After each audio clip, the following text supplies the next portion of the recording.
Salut à tous, bienvenue chez l'Amadoué. Alors aujourd'hui, l'Amadoué à la rescousse de ce lama qui vient d'une ferme pédagogique et ils étaient deux pour la petite histoire depuis pas mal d'années et la femelle est décédée brutalement là il y a quelques jours et donc ils m'ont appelé pour le placer dans un meilleur endroit que ce qu'il était et qu'il soit vraiment avec un troupeau quoi. Donc ce petit loulou qui a 14 ans, eh bien on vient juste d'arriver. Alors il y a un peu de bruit, il se met à pleuvoir, hein. Mais voilà, je filme dans les conditions un peu du direct. Donc comme d'habitude, pas de filtre, pas de montage, nature. Pour être tout à fait transparent avec vous, il est un peu nerveux parce que depuis quelques jours, il a plus sa femelle. Du coup, il cherche un peu à partir. Et au début, on m'avait dit qu'il était castré. Donc j'ai dit, bah ouais, je l'accueille, pas de problème. Et en fait, ce matin, j'ai vu qu'il n'était pas castré. Donc là, il est mis, entre guillemets, à l'isolement. Déjà parce qu'on ne sait pas de quoi est décédée la femelle. Et tous les vaccins ne sont pas à jour. Et puis avant de le laisser partir, ici l'enclos il fait 3 hectares. Hein, on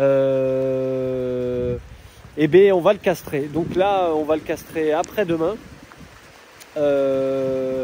Et donc là, j'ai rajouté des fils à foin. Donc il y en avait déjà pour éviter que les lamas ils sortent quand des fois on les manipule. Mais là, clairement, j'en ai rajouté beaucoup parce que là, il met ses pattes dessus, il passe sa tête ici. Là, pareil, il a fait 2-3 fois. Donc là, c'était pour appeler les copains, pour communiquer. Donc ça, c'est très très bienvenu. Ça veut dire qu'il cherche de la sociabilisation. Mais voilà, comme il est castré, il pourrait se bagarrer avec Mani. Encore Mani, c'est un demi-problème parce qu'ils ont à peu près le même gabarit. Enfin, Mani, il est un peu plus grand que lui. Mais le problème, c'est les alpagas. Donc pas question que pour l'instant, il soit laissé comme ça. Même si quand on va le castrer, la testostérone, elle va pas partir d'un coup, quoi, hein. Ça met un moment, mais au moins on sera un peu plus tranquille et pendant 15 jours, on va le laisser là, quoi. Pas de contact direct. Donc voilà, j'ai bien fermé le corral ici et là, comme ça les animaux, le troupeau peut pas venir ici. Et là, comme on a les toilettes dans le coin, voilà, ils peuvent pas se toucher ou éventuellement se cracher dessus, quoi. Parce que donc tout à l'heure, quand j'ai appris qu'il n'était pas castré et qu'on savait pas de quoi était morte la femelle, j'ai appelé ma veto, hein, Mélissa Passe, et on a fait un petit point là-dessus sur la situation, quoi. Et elle m'a clairement dit, essaie de le garder à l'isolement. Voilà, qui ramène pas une maladie contagieuse ou quelque chose. Alors il y a peu de probabilité, mais voilà, mieux vaut prévenir que guérir. Là il a déjà plus de contacts sociaux que ce qu'il avait avant, hein, vu qu'avant il n'y avait que sa femelle et là depuis quelques jours elle est décédée. Il était tout seul, il faisait que pleurer, enfin gémir, faire des comme ça. Donc là, voilà, déjà, il a cherché à rentrer en communication avec le reste du troupeau. Là, on voit que, par exemple, Chacobo, il se met là, tel un vieux sage, et il le regarde. Enfin, voilà, il y a beaucoup de loulous qui le regardent. Lui aussi, il les regarde. Il a déjà fait des comme ça, pour communiquer. Donc ça, c'est très bon signe. Ça n'a pas l'air d'être un grand nerveux, enfin, pour l'instant. Mais voilà, pour assurer à la fois sa sécurité et ma sérénité et potentiellement ma sécurité, vaut mieux qu'il soit bien confiné ici et qu'il n'aille pas sortir, aller je ne sais où, hein. Pour un lama, le changement d'environnement c'est toujours compliqué, enfin ça peut être compliqué, en tout cas c'est toujours un peu stressant pour eux. Donc voilà, maintenant je commence à avoir un petit peu de bouteille dans les petits sauvetages comme ça, donc je fais gaffe, je mets toutes les précautions pour que ça soit facile pour moi et pour lui et pour les autres loulous ici, et qu'il aille pas, je sais pas, sauter ou voilà une clôture, partir je ne sais où. Voilà, tout ça peut arriver, c'est déjà arrivé. Donc voilà, un peu de méfiance, de précaution. Et puis là, tout l'intérêt de là, c'est que il est dans ma zone de travail et je vais pouvoir tous les jours, comme je l'aurai entre guillemets sous la main, je vais pouvoir le travailler et du coup bien l'habituer au licol et tout ça quoi.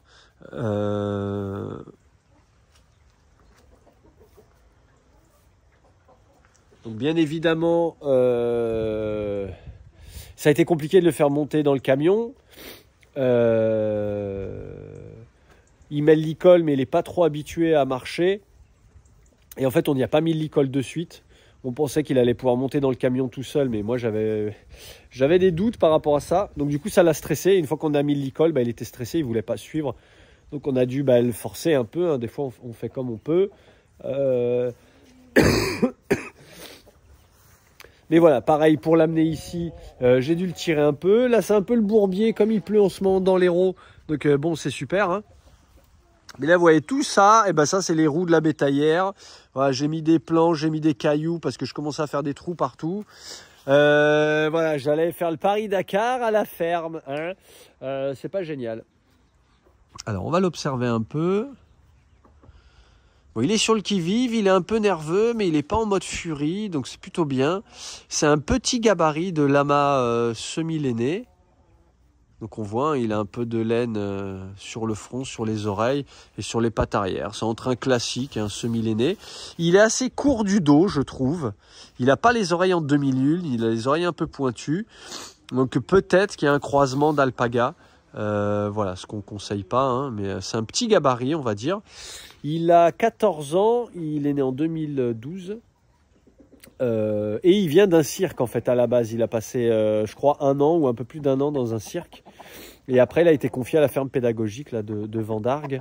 Le petit paradis. Donc merci pour la confiance, hein, merci aux équipes qui m'ont aidé. Je sais que c'est pas facile aussi pour les gens de se séparer d'un animal. Hein.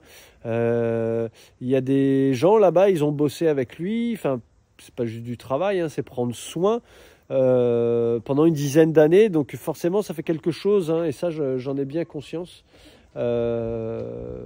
C'est souvent comme ça, mais c'est plutôt bien quand on aime son travail, qu'on aime les animaux. Voilà. Bon, maintenant il faut que je pense à moi. Maintenant que j'ai pensé au loulou, il faut que je pense à moi, que j'aille manger, pour tout vous dire. Mon estomac me réclame un peu d'attention.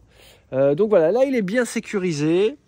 Ça va rouler, je vais sortir les chiens parce que aussi depuis un moment, ils sont dans la bétaillère. Je vous fais un petit zoom.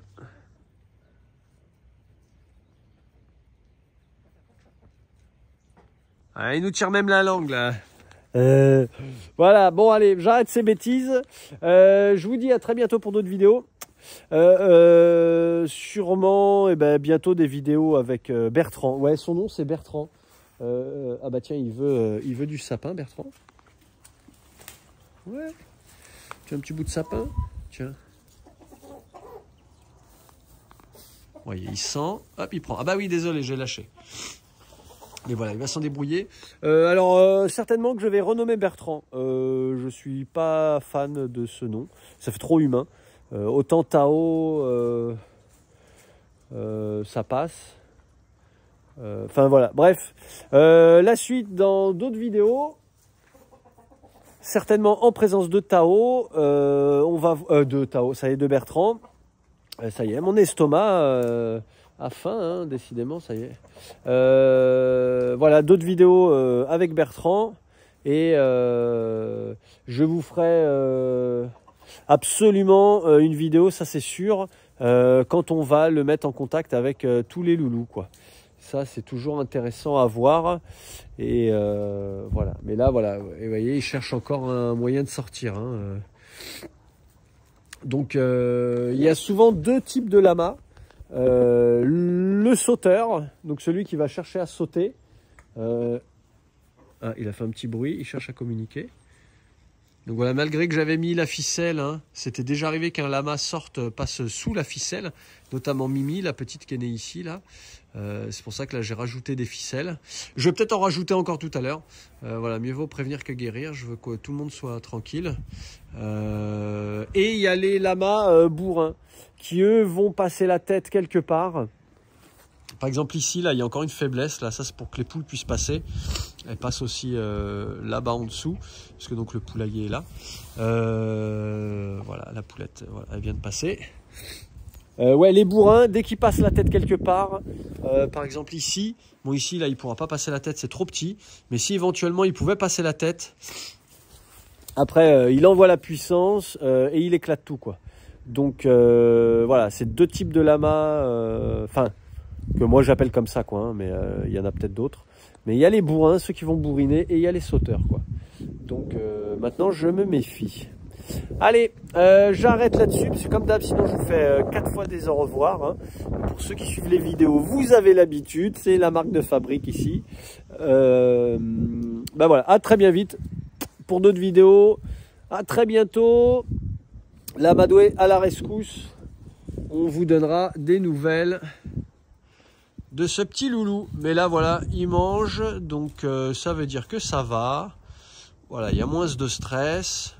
Il y a du foin partout, il y a de l'eau, il y a des blocs de sel. Voilà, il a tout ce qu'il faut. Là, visiblement, le sapin, ça lui plaît bien. Donc, j'irai sûrement lui en ramener un spécialement pour lui. Allez, à très bientôt. Ciao, ciao.